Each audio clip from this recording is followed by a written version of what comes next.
Good evening, everyone. Good evening. Okay. Good evening, TikTok. Good evening, Facebook. A little bit of quick housekeeping. Starting at the end of this month, my long form videos will only be available on YouTube. I will not be posting long form videos on Facebook anymore. So if you want to watch them, you need to go over to YouTube. And on Facebook, I'll just be doing reels. And I will probably only be doing a message twice a week, okay? Because this is a lot of good content to just give away. I do want to be of service. I want to be helpful. But at the same time, I obviously don't want to do everything that I'm going to offer in a class, if that makes sense. All right, so tonight is going to be a little bit different in the sense that I actually wrote down notes on what I'm saying tonight, so I'm going to sound a little different than I do when I'm just going off the cuff, so to speak, because normally I do not take notes in what I say. But I thought this was important. I wanted to present it a certain way, so I took notes. Okay, so the topic today is putting yourself on sale. And I think that's a really important topic to discuss because all of us, I guarantee you, at some point have put ourselves on sale. So I want to discuss this. And I'm going to start off by saying, have you ever seen someone on social media say something that was cringy, that you were too ashamed to say yourself, but that you yourself were struggling with? So have you ever seen, and I posted for my Facebook peeps something today, I posted a video by a young lady, she posted it, put it out there herself, I just reposted it, but it was a video of her saying that she was struggling. Now, is she really struggling? I don't know. A lot of the comments said she wasn't really struggling. She was acting like she was struggling for money and views and comments and all that. I don't know. I don't know her personal situation, but it touched my heart and it made me cry because she was saying that she didn't feel like she was pretty like everybody else on social media. And she said that she had a odor problem and she was struggling with that and didn't know how to keep from having an odor problem. But anyway, she looked like she was struggling with self-confidence really badly. And that touched me right here because to go on social media in front of the world, and the internet is forever, and to say that you're struggling with body odor and that you don't feel that you're pretty is really personal. It's something really personal. I thought that was, like, if it's true, super brave of her to say, because now I don't know about the body odor, but I know that we all have not felt pretty at some point in time. So she was being very transparent. And have you ever been on social media and seen somebody be very transparent with what they're going through and you think, oh my gosh, I'm going through the same thing. I wish that I was brave enough to say what I'm going through, but I sure am glad that she said it so that I can see what the responses are to what she said. And I know I'm not alone, right? I'm not the only one struggling with whatever it is. Okay. So my question is, did that person's bravery help you heal? By hearing them say what it is that you might be struggling with on social media and being transparent, did that help you heal? That's my question. You can answer it for yourself and think about it. Okay. And my next thing I'm going to say is realize that you must own your own experiences. Good, bad, or ugly. It's very important for us to own our experiences. If our experiences are negative or traumatic, it's important for us to own those so that we can acknowledge them and heal and move past them. Trust me when I say, if you go through something that's ugly or traumatic and you don't own it and you don't heal, it is something that is going to continually be an issue for you. It's going to be a trigger that's going to come up. It could interfere with relationships. It can interfere with parenting. It can interfere with you loving yourself, which is the first step in order to be successful, you must love yourself. You must love yourself in order to put in the effort, the time, the energy, and everything else that you're going to go through on your way to success. There's going to be a lot of stuff that you go through, and if you don't love yourself, you're not going to love yourself enough to stick with whatever it is that your goal is. Very important. If you don't love yourself, you are not going to stick with your goals and your plans. You're going to give up because you don't love yourself enough to say, hey, we're going to be disciplined, we're going to follow our goals, and we're going to see them through to completion. Okay, so it's really important to, whatever it is that you've gone through, to heal from it, to maybe confront the people that are responsible, or if you don't have that opportunity, you have to forgive them and you have to move on. You cannot let it fester in your heart. It isn't healthy, and it's going to come out in a bunch of ways. Okay? It's going to possibly sabotage relationships. I know a woman said yesterday that, because she didn't have self-confidence and self-love, she was nasty and mean, and she sabotaged, because of that behavior, a lot of relationships that she was in. So you've got to heal. All right? So your experiences are a part of you. They are. They're a part of you. They happen to you. They are a part of you. Good, bad, or ugly. Okay? And they help to define you. They help to define who you are, but they not are who you can be. They don't limit who you can be. Because you went through something does not mean that you cannot still get through that and go on to be whoever it is that you want to be. It's part of your testimony, and it can help you to heal someone else and show someone else that they are not alone. I'm really convinced that a lot of the things that we go through in life, we go through them because we're meant to share them, and that's meant to help heal someone else, or to give someone else the courage to say, wow, I never would have thought that she went through A, B, and C. And if she went through it and she came out on the other side and she seems pretty normal and happy, then you know what? I can do the same thing. Your testimony is very powerful. It is one of the only things that is unique to you. No one else on this earth, even if they went through the same things you went through, has your testimony. Your testimony is unique to you, and it's very powerful, and it's very important. And hopefully you will get to a place in life where you're willing to share your testimony with others. And you get to that point when you have self-confidence, because when you have self-confidence, you don't care who feels how about what you share. You realize that what you're sharing is what's important, and it's there to help somebody else. And you don't care if you're giving somebody tea or whatever to talk about you. You're bigger than that. You're not worried about what other people are saying about you. You should not be worried about what other people say about you. And definitely do not pick up the phone and entertain anything negative that people have said about you. And whoever's bringing that information to you, that's someone you know you need to cut out of your circle. Because people who are interested in your well-being, people who are your true friends, don't bring you negative gossip. They don't bring you negative gossip. And they certainly don't receive negative gossip about you if you're supposed to be their friend. They don't receive negative gossip about you. You cannot worry. You've got to get past worrying about what other people think about you. Because if you do, it's going to be crippling, and you're not going to be able to get out of bed in the morning. You have to stop worrying about what other people think about you. I don't care what people think about me. They can think whatever they want. As long as my children love me and respect me, my mom loves and respects me, my kids love and respect me, my husband loves and respects me, that is the only thing that I care about. Those are the only people that are important to me, the people that are under my roof and my grown children, and my mom. That's it.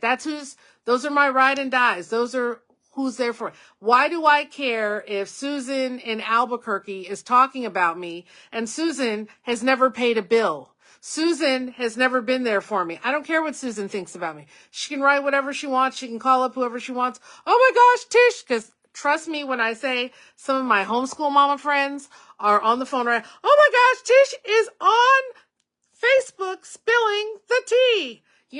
Great. Join. Bring up my viewership. Great. Okay, so I'm going to share tonight some of the things about me that are cringy. This is something that you can do on your own Facebook page if you're comfortable. I don't know who you have on your page or who you're trying to impress or whatever. I'm not trying to impress anybody, so I don't care. But I'm going to share some things about my past that are cringy. And these are things that some people still like to try and put in my face. It has no power over me. I have grown, I've matured, I've gotten saved, I've gotten married, I've had children. Like, that's a whole different person. But it is a part of who I am because it's a part of my history. It's a part of my testimony, but it does not define me. I am not that person anymore. So these are things that I'm talking about, that I'm about to talk about, that happened before I even have children. And if you heard what I said, you heard that I said that I have grown children. So we're talking 26 plus years ago. Okay, 26 plus years ago. So if that's tea for you, hey, go ahead, pour the cups, get out the sugar cubes, and take a sip. Okay, so here's some things. I used to take drugs. I said that the other day. I used to take drugs. And like I like to say, I was really committed to it. I was a committed drug taker, okay? Used to take drugs. I have been raped before, and I was raped by someone who was very, very, very, very, very close to me. This was not a relative, by the way, okay? This was a peer. I used to be promiscuous. I ran men. Okay, I had the boyfriends. I had boyfriend. You got boyfriend. I had the Janelle. I had the boyfriends. Okay, I used to have lots of boyfriends. It was like a flex for me, Oh dear. Okay, that was back in the day. I was homeless for a brief period of time. There was a time, so I was raised by my father, who I talk about often very fondly, and my mother, of course. And my father was an extraordinary man. And I'm not going to go into that and how extraordinary he was tonight. But here's the deal with my dad. So I'm 51. So in case, to just give historical context, old school. Okay. I was raised by an old school father. Okay. Belt, beating. The man would probably be under a jail today. But, very effective because I was like almost satanically possessed. So, was he extreme in his disciplining of me? Yes, he was, because I needed it. I desperately needed it. But point being is, the deal with my dad was he was head of household. Undeniably head of household. He was all man. And so if you wanted to go up against him, this was the understanding. You can say what you want to say, but then after you say it, you go upstairs, you pack your bag, and you have to leave the house. Okay? You were not going to stay in Dick Hancock's house after you said what you felt you needed to get off your chest to him. That was just the rules. That's how it went. Okay? So there was a situation where my parents, I grew up in a very unique household. My parents never argued. They never fought. No voices were ever raised. I thought that's how everybody's household was until I found out when I grew up, nobody's household was like that. My father, in all the 30-something years that my parents were married, only ever said one offensive thing to my mother. And he said that thing in front of me. And I wasn't going to let it slide. And so I told him who my mother was and how he could talk to her. And he better not say anything out of turn ever again to her. And then I went upstairs with the understanding that I could no longer stay in the house. After having said that, I went upstairs, packed my bags, and I left. Right? Because, he was going to kick me out. Or he was going to try and kill me. But I wasn't going to wait around to see if he was going to try and kill me. The man turned beet red. I was not waiting to see what came next because the man was nothing to play with. So I went upstairs, packed my bags, and I left. So I leave and I realize I don't know what all the circumstances were at the time, but I had nowhere to go. There was nowhere, there was no doors that were open. There were no doors that were open to me for anywhere for me to go. So after a couple of days, I literally ended up, I don't think I had my car at the time, but however it worked out. This is like 30 years ago. I don't remember all the details, but the detail I do remember was I was sleeping in an abandoned house. I had no money. And so I was sleeping in an abandoned house. My teen years. Okay. I didn't have any money. And the house, it turned out, was condemned. Okay. And so I'm sleeping in this is in, South Los Angeles. Okay. So if y'all watch Boys in the Hood or, any of those movies, okay, South LA, that's where I was. I was in a very dangerous neighborhood where, you had a lot of, this was back in the day, back in the day. So this would have been like 1990 or somewhere around there. But anyway, back in the day. And God is so good. And this is just, if you ever wonder why I serve God, why I talk about God, these are the kind of reasons why. I met this guy, or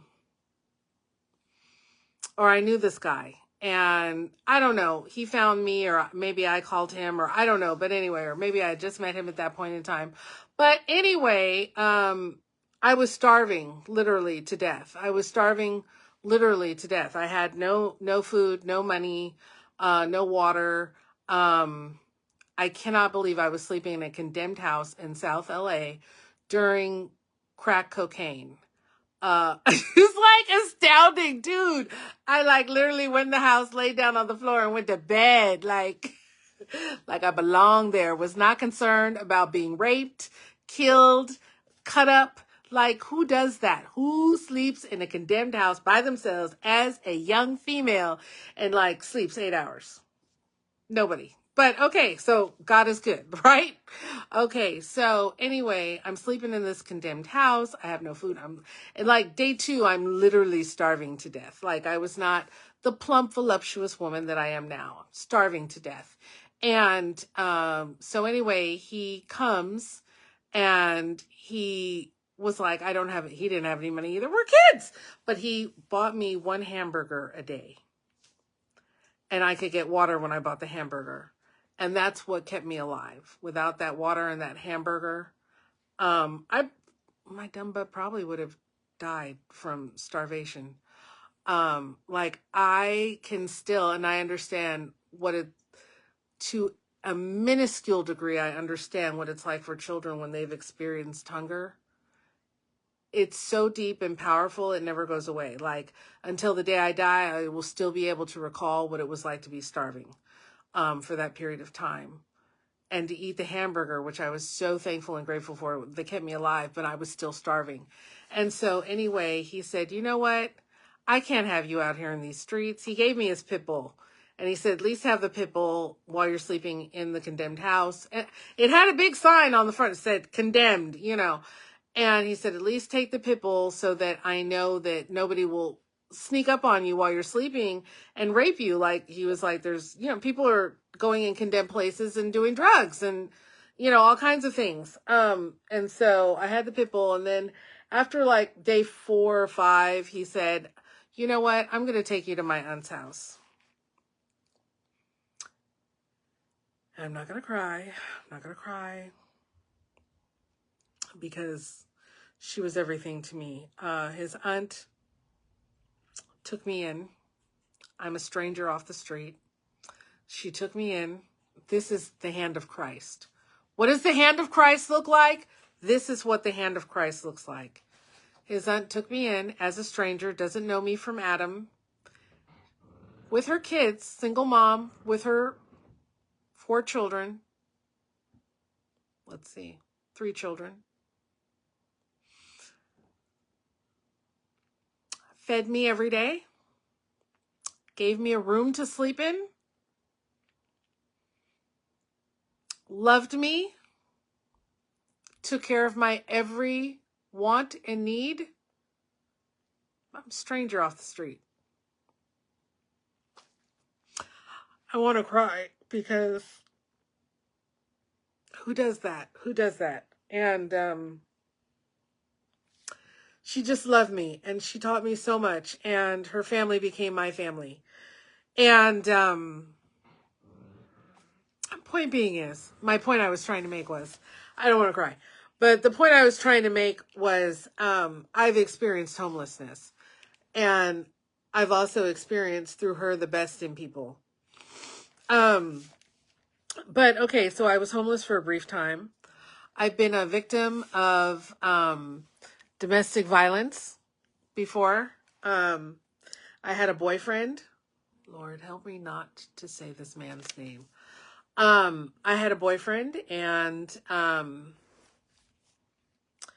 there's so much I could say about it, but anyway, I'm not going to. But basically, he had a business, and he lived in the building, and his business was on the bottom floor, and he stayed in an apartment on the upper floor, and it had steel gates, and there was no, because once again, this was also in South LA, so there was no, you needed a key, like you had to put a key in the gate to get in and out of the upstairs apartment, and and then there's bars on all the windows and everything. Anyway, he would lock me up and keep me hostage. And there was a lot of other stuff. So anyway, I've been a victim of domestic violence. And I've had abortions prior to being saved, and, knowing about the Lord and all of that. So, these are things that quite cringy, quite personal, but they are part of my testimony. They are, and I said these things to you all, and I'm being transparent to you all to say and show you that while all of these things happened to me, prior to becoming a mom and being a wife and all of that, and, this was 27 years ago and all of that, 27 plus years ago, they're still a part of who I am and a part of my experiences, my personal experiences, but they do not define me. So for everything that I went through or had done to me, or situations I allowed myself to get into, I had to learn how to forgive myself and not let that be held over me by anybody else, but including myself. Not let it be held over me by anybody else, including myself. I had to learn how to forgive myself in order to heal and to move on and to forgive those who wronged me. Because, as I've said before, and I'm sure I'll say again, one of my favorite things that I heard on Oprah like a million years ago, literally, was she was talking about somebody who had done her wrong. And she was spending all this energy and time and effort being mad at this person. Right? And so she's just angry all the time about this person, and she goes out to eat somewhere at a swanky restaurant, and this person is at the swanky restaurant with their entourage, and they're having the best time, and they're laughing, and they're eating and drinking and all this other stuff, and it hit her. I'm spending all of my effort and energy angry at this person. And meanwhile, this person's out there living, having the time of their life, and probably hasn't thought twice about me since they last saw me. And so she said, I realized that you are the one who has to take personal responsibility for healing, for moving on, and not dwelling in whatever it is that someone did to you. It's like cancer. It will eat you up. It is easier and better to forgive them and move on. And then you're not thinking about them either. They're not thinking about you. You're not thinking about them. You can go on and heal and enjoy your life. Okay, so that's like really important. So that is something I realized, I made a lot of bad decisions when I was a teenager. It is only by the grace of God that I am alive. I have OD'd. I have, like, y'all, when I write my book and tell my story, you're going to be like, no, no, not that homeschooling mama of 5 kids, not her. Yeah, honey, me. Yeah, yeah, yeah. Me. I was that girl. So anyway, but here are some things that are also true about me. I am also an amazing and dedicated mother. I am a faithful wife. I have owned and operated a successful business. I am smart. I am a skilled writer. That's my gifting. I am an accomplished cook. I am a violinist. Okay, since 8. So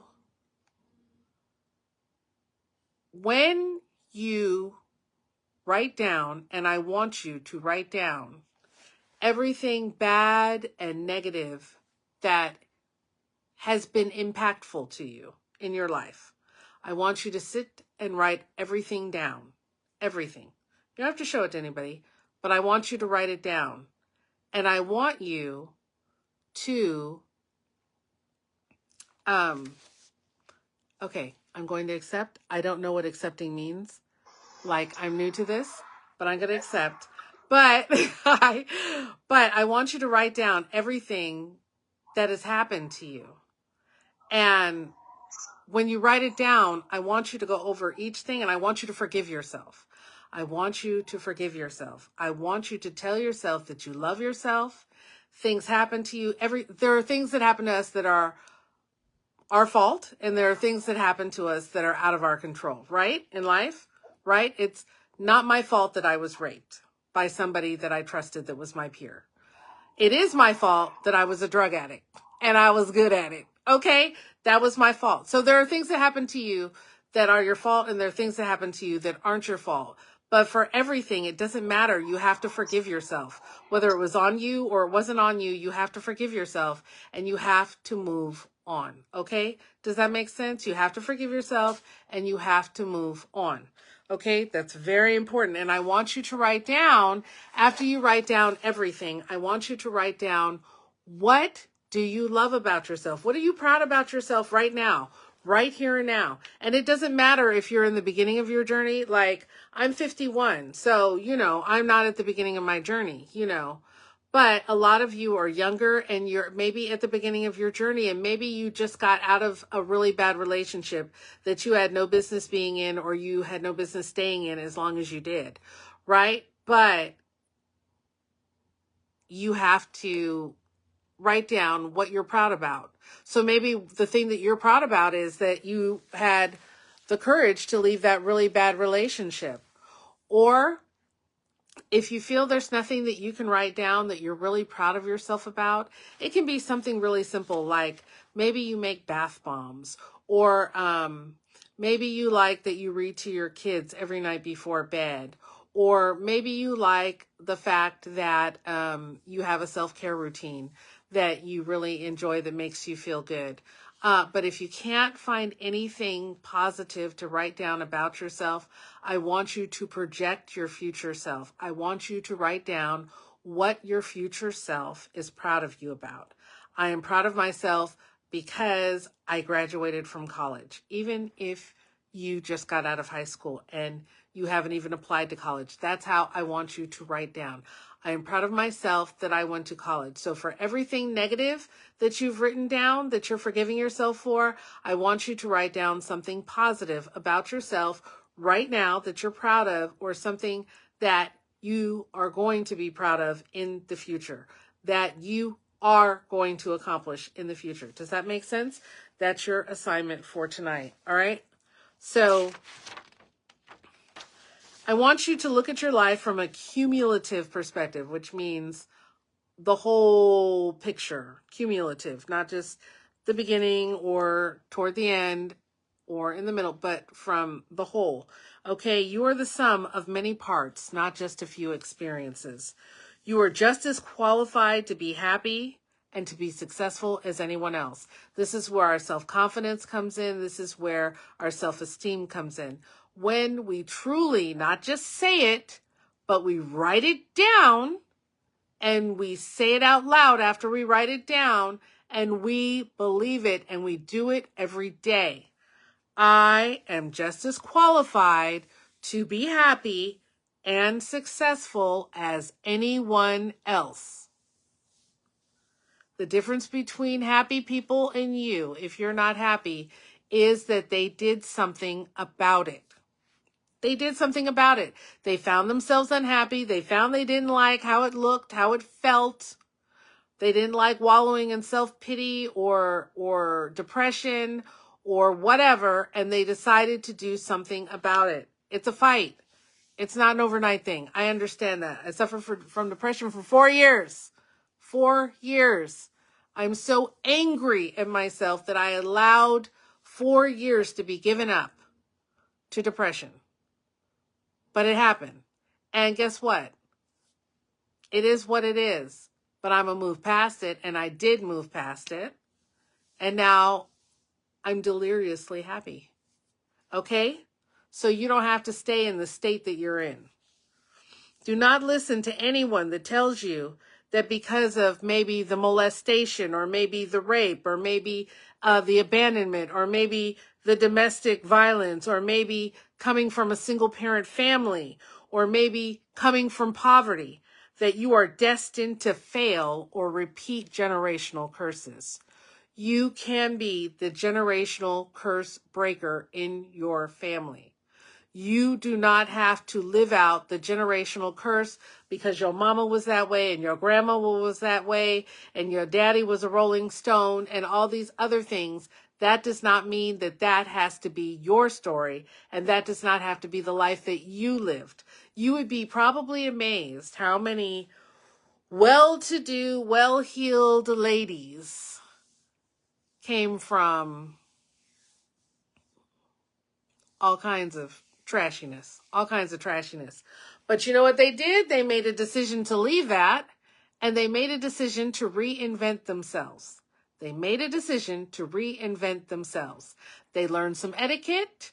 They learned how to dress, went to the thrift store, learned how to put some outfits together, taught themselves how to speak properly. Okay, put on some makeup, learned how to do their hair, and just like that, you can't tell what neighborhood they came from, or what county they came from, or what kind of household they came from. They made a conscious effort and decision to reinvent themselves and to do better and to want better for themselves and their children. Women do it every single day, all the time. You can do it too.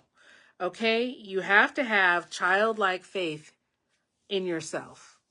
The kind of faith that children have. Children, what do children do? When you tell a child anything, they believe it, right? Whatever it is that you tell a child, they believe. If you tell a child there's Santa Claus, they believe in Santa Claus. If you tell a child there's a tooth fairy, they believe in the tooth fairy. If you tell, whatever it is that you tell a child, they believe it. You have to have that kind of faith in yourself. You have to give yourself a narrative. You have to believe it. You have to repeat it. You have to write it down. You have to believe it. You have to see it. And then you will believe it enough in order to make it come true. If your mind believes something, your body will be in agreement and it will come to pass. This is the essence of confidence. Confidence is to be authentic, to be able to be your authentic self anywhere, anytime, with anyone. Confidence is living in your truth. Confidence is living in your truth. To be able to say, this is me. This is all of me. This is who I am. This is my situation. This is my past.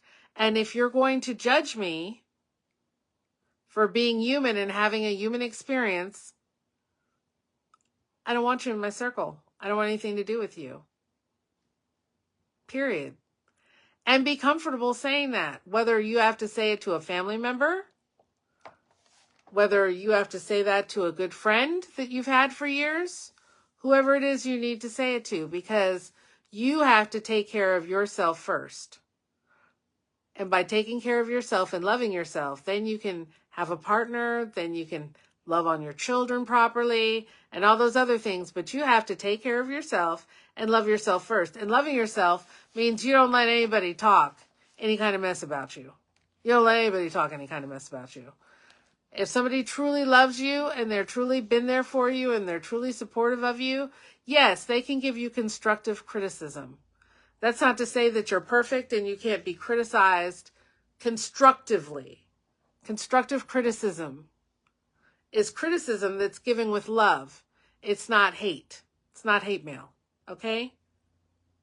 But you have to be careful, because there are a lot of people probably, and I've talked about this for several nights, in your circle that probably don't love you. They're waiting on your downfall. They're jealous of you.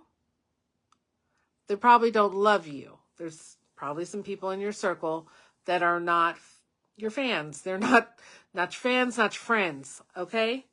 And you need to see who they are, figure out who they are, and get them up from around you, because they will bring negativity, they will bring drama, they will bring chaos. And you cannot have that on your journey. You cannot have those things.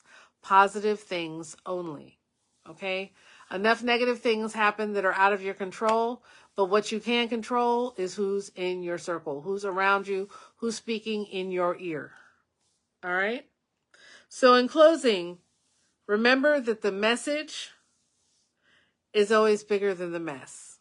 The message is always bigger than the mess. Whatever the bottom line is, whatever the goal is, it's always bigger than whatever mess you have to go through to get there. Okay? You need to tell yourself, my past will not define me. Remember how we had to do standards, if you're of a certain age, where you had to write something down over and over and over and over again? Well, I want you to do that. I want you to write, my past will not define me. If you write it enough times, you say it out loud enough times, your brain will believe it. And it is the truth. Your past, whatever it is, whatever you did, whoever you were, that does not define you. It does not define who you can become. Okay? I want you also to write down, I will not live as a victim. I will not live as a victim. We all know someone or have known someone who is a victim. They live as a victim. Something is always happening to them. They can go to Walmart and they come home and there's a dramatic story of how somebody tried to kill them in the frozen food aisle with a bag of peas. Everything, they're always the victim of every situation. They never take ownership or control over their lives. You are not going to be that person. You are going to take 100% ownership, responsibility over your life. You're going to forgive yourself for anything negative that has happened, and you're not going to live as a victim. You're going to live as a survivor and someone who thrives. Not only survives, but thrives. Okay? And last, I want to leave you with this. Things may happen around you. Things may even happen to you. But the only thing that matters is what happens inside of you. The only thing that's important that matters is what happens inside of you. Okay? That inside of you, you have hope. Inside of you, you have confidence. Inside of you, you have love. And inside of you, you know that you are worthy of everything that this world has to give. Every single thing. Don't just look at people on TikTok and Facebook and see how they seemingly are living these fabulous lives. Understand and know that you too can live that life. You can live whatever your life you want to. Your life can look like whatever you want it to. Dream big, dream hard, and dream very specifically. If you want a backyard that has a 10-foot swimming pool and you want to have chaise lounges lined up by the swimming pool, and you want to have palm trees that are overhead and shading you from the sun, and you want to have a backyard kitchen, and you want to, whatever it is, dream big, think big. How are you going to get it? If you don't have the specific dream and you don't know specifically in your mind and heart what you want, how do you think you're going to get it? If you have not planned, if you have not thought about it, dreamt about it, if you have not talked about it, how do you expect to get it? It's not real. You don't want it bad enough. You don't want it to the point where outside of God, those are what your thoughts are centered on. That dream, those accomplishments, those goals. That's how bad you have to want it. All right, so that's all I have for tonight. I will see y'all tomorrow. Take care. God bless. Bye.